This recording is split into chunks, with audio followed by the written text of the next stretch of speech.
Hey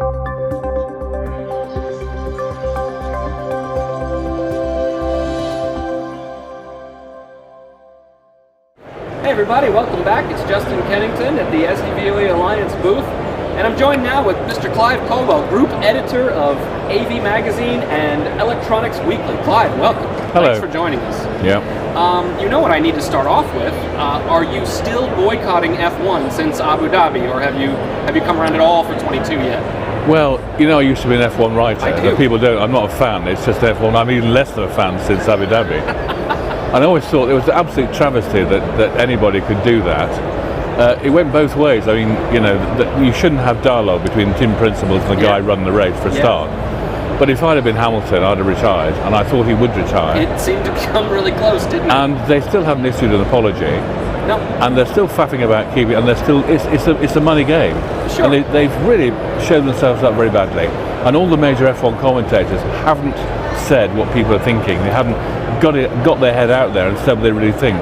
Well, they put their foot in the bag. I imagine they want to stay in somebody's good graces somewhere. And, you know. I think we go well beyond that. They deserve a good kicking, and quite rightly so too. So they kick the guy out and then reassign the job into two people. What does that tell you? Yeah. Well, so it was just completely flawed decision making. That's it. Two people, and nobody's allowed to talk to them anymore. Now they can do the job. And well, of course, the other thing was it wasn't in a Netflix final program, which I haven't seen yet. I still haven't gotten to it either. I'm about 4 episodes in. I'm about 2. and the big thing was, this is a Netflix finale, this one, isn't it? Really great thing. But no, it wasn't. That was the first thing I thought of. You know, I thought, this is utterly ridiculous. How can you do that? Yeah. And they're great drivers, but Hamilton should have won that. I don't care what they thought. That's it. You know, everybody makes the argument, well, it's fine, Max had such a great season, he deserved it too. I mean, that's true. He had enough points that if he won Abu Dhabi, he wins the season, but he didn't. No. But he didn't win Abu Dhabi. No, and they never said that about Schumacher, who was winning things ad nauseum with Ferrari. Right. Ferrari didn't care less about what everybody thought was good or not. They wanted to win that chance. And, you know, Michael Schumacher, a convicted cheat, by the way, who was also, you know, a great driver and put a lot of effort into, and a great manager of people. And you're managing a collection of people. No, each person creates and develops and supplies their own particular skill. And let's not underestimate the skill it takes a driver to manage an environment. It's not a car anymore. It's an environment that goes around that track. Having to memorize and cope with so many things at speed, under stress, being told what to do by the people. I mean, total admiration and everything else. But absolutely. You know, they couldn't get less, could they? The comments I hear from drivers when they talk about, you know, I was driving around the track, you know, pulling 5Gs, and I watched the video monitor and I saw, you know, so-and-so pass Carlos Sainz. It's like, how are you watching TV while you're doing this? Well, I still go down and cover F1, and I went down to Mercedes, but I do it from an IT perspective. Okay. And I do the same thing, the CIO of Williams, I always do, Graham Hackland, who's now left, unfortunately, lovely bloke. And you get some insight into how they manage their drivers, ironically, by the IT they use. Yeah. And they developed working on artificial intelligence, a system that predicts the decisions that Hamilton would take on certain race scenarios going round. So they have 2 opportunities for overtaking that only he would take on coming up. That's how they do it. Wow. And I thought I was fascinated by this. And it takes you away from driving almost. That's the true strategy of it. I used to write about the business and technology. That's what I love about it. It's the fact that there's so much money into it, and people worry about that. But the fact is, when there's that kind of investment, you're going to get that kind of just. Well, not necessarily. I mean, F1 used to be about innovation, and you know, the small teams innovated with very little money. Yeah. Now it's a big money game. You can't do even the basic stuff. You can't afford the basic stuff without you know, being able to have a big sponsor on board and paying out the big bucks. Right. And you know, it's a big company. I know, but big companies taking over Williams, for example. You know, it's a big money game. You can't run the sport unless you're Williams pulling out virtue. It was really sad, but you know, it's the way it is. Yeah. I still love seeing something operate at that level of precision, at that level of detail, right? That they've got an artificial intelligence algorithm predicting the locations where this driver might make a pass. Like that's. Well, that was Williams. It's amazing. What are the bigger teams doing? Yeah. That piece of software shows you very clearly where people are, where the times for refueling, this, that, and that. That's already provided to you. Yeah. And when you're at the racetrack, you see that on the sort of in-circuit systems. Yeah. So it's been around for a while. Sure. But people are still making mistakes on when to put drivers in there. It's the safety car messes everything up all the time. Have you heard Max complaining about the Aston Martin this year? Apparently the Aston Martin safety car, they've got alternating sponsors, right? The Mercedes one week and the Aston Martin the next week. The Aston Martin is apparently 5 seconds a lap slower than the Mercedes. And so Max is pissed, because he was always mad about how slow the safety car is. He's like, and now you've got this damn thing out here, even slower than the Mercedes. Like, I can't keep my car on the track. Probably James Bond driving it. Yeah, the safety car fascinates me too, because when I've seen live races, to see like there is a talented racing driver driving one of the fastest cars I could ever hope to experience myself around this track in anger, and then you see these cars behind it pissed off at how slow he's going. It's like that really sets the levels of just how fast these F1 cars are. It takes some skill to drive a car right down that at speed. They're usually Le Mans guys who've been used to driving it really, really fast and responsibly around the track. And you need a powerful car in there. You can't have an underpowered car that doesn't perform very well. To think of that car being driven that way as frustratingly slow, this says something incredible about the speeds of the F1 Well, imagine cars. the frustration of the guy behind the wheel. Yeah, sure. Sure, quit tailgating me. Hey. But it's still you should get a bumper sticker. If you can read this, Max, you're too close. I mean, it just shows you what the current generation of drivers are thinking and how they're thinking, aren't you? There's nothing really been written about the mindset of the average F1 driver in any great detail. And the pressure these guys must go under now to not just drive the car, but to absorb the other pressures around it. No one really goes into. Yeah. And thanks for hopping out of the car. Now straight to the media pen with you. Thank you for saying that, because the media pen is where they get really pissed off. Yeah. Because they ask stupid questions in it. Sure, well, you got to think of something to ask. It's like me sitting here, I got to think of something to ask. That was a great break I had between coming in, because you were talking about the business of technology. It was something different. They never knew how to treat me, because I wasn't part of the main press pack. Okay. But I read about a lot of the sponsors' gear and how it's being used by the team.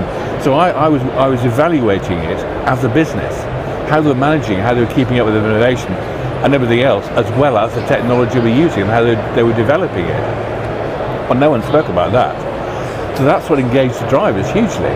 And of course, they never really talked about it. Somebody asking me something different. Well, how do you feel about your second place result today? Oh, great question. Wow, that's the first time I've ever been asked that. Well, it's a bit like asking you, just had your family's just been killed by an assassin. I say, well, how do you feel? But it's fine. I remember interviewing Damon Hill, and fun enough, here we are in Barcelona in 1998.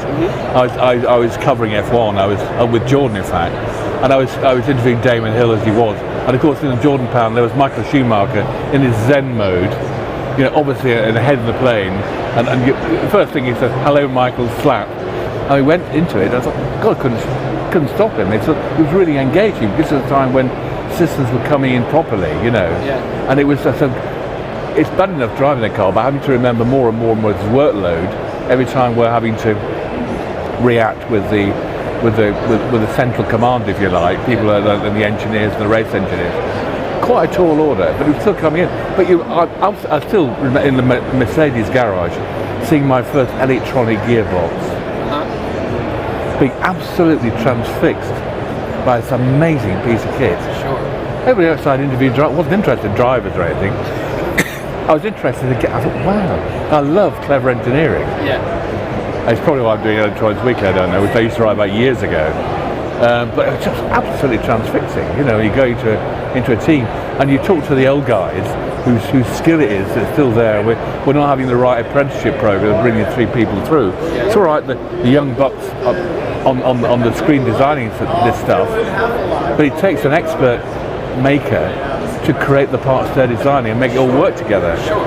It's very high tech and very low tech at the same time. Yeah, and don't forget, it has to be strong, it has to be lightweight, and it has to fit in this strange spot in the chassis. Well, car design, and it's matching the car, the engine, the chassis, and the overall togetherness, the aerodynamics together. And we know with Renault, they had their engine design in France their chassis design in Oxfordshire.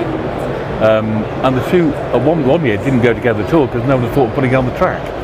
And the same happened with the Williams car, funnily enough. A wonderful design on screen, didn't work on the track. Well, if you want to see how hard it is, look at Mercedes' results so far in 22, right? They can't work it out, can they? Yeah. It should be fantastic. There's a lot of very smart people with a lot of experience building race cars, and it doesn't They've work. also had a lot of their stuff nicked by Red Bull. Yeah, I heard they've had a complete year of really trying to get under their skin. Yeah. And not just by verbal attacks, but also by nicking their stuff. And that's another part of it. That's, to me, that's so fascinating, because it's not just about what happens on the track. It's how did we get here, and then what happens. There's virtual war between the two teams at the moment, especially between the end bit with the principals is the end bit. You know, but all it's going on for a year and a half, to my knowledge. Yeah. Oh, what a world. Well, let's pretend to make this interview relevant. Well, the AV World loves F1, doesn't it? I'm with it. Hey, here we are. Can you believe we're leaving here a week before the Barcelona Grand Prix? Maybe you're not, but I am. Oh, well, I have to do, yes. I'll be cutting me out in the box, probably. Yeah. Oh, but Barcelona is one of the best racetracks. Yeah. It's really a lovely track to go to. Yeah, I would like. And now a new airport here. It's wonderful. Well, you know. Maybe I'll come back next weekend. It's my kid's birthday. It's lovely because they've messed up a lot of the big tracks. You know. Yeah. This is why Silverstone's so good. They've not messed up. Well, they have messed a bit up, but it's still a good track. Fast and flowing. And Barcelona, even though they've made some major amends on that last sweeping bend. Yeah. How did you like Miami? Oh, it's a bun fest, wasn't it? I didn't watch it actually. What have they done? Well, it's Hollywood on wheels, isn't it? A fake marina? I know. What are you talking about? I you know, being a token Brit, and what I say is going to be wrong. But oh God, it ceases. The thing is, Americans either open race really rough. It's all about the drivers, and it's having a crack of a beer and really basic stuff. Yeah. I've never thought they'd cope well with sophistication, supposedly, of European racing. So between the two of that, I know, let's get a few celebs in. Yeah. Get them tunked up, get them in front of a thing, and you knew exactly who was going to be there. You knew David Beckham with Red Bull, and they'd whack him in there. So it's a bit like New York, you know, it's all about money and prestige and being seen with the right people. That's it. Well, it wasn't about the racing, but he won, didn't he? Probably the right result, I don't know. Yeah, probably. I didn't see the race. Honestly, I watched it in a daze. Sunday night after setting this booth up, I got home at midnight and put it on. And the great thing about American racing, I like the old basic stuff that America does best. You know, the old wheel. You could get another car just punching the lights out of each other. I love all that. It's what the Americans really do well. Oh, see, but it's not F1, is it? You know, it's a different market with different audience, and it works. See, I don't think American European sports fans. You know, like the soccer hooligans and things. I'm like, these are people who really care about supporting their team. I know. They're going to fight the other guys. You know, in America, it's like, oh, good game, everybody. Let's go home. What? He's rooting for them. What are you talking about? Well, it's a different form of passion, isn't it? And people get really. I like to see that bit.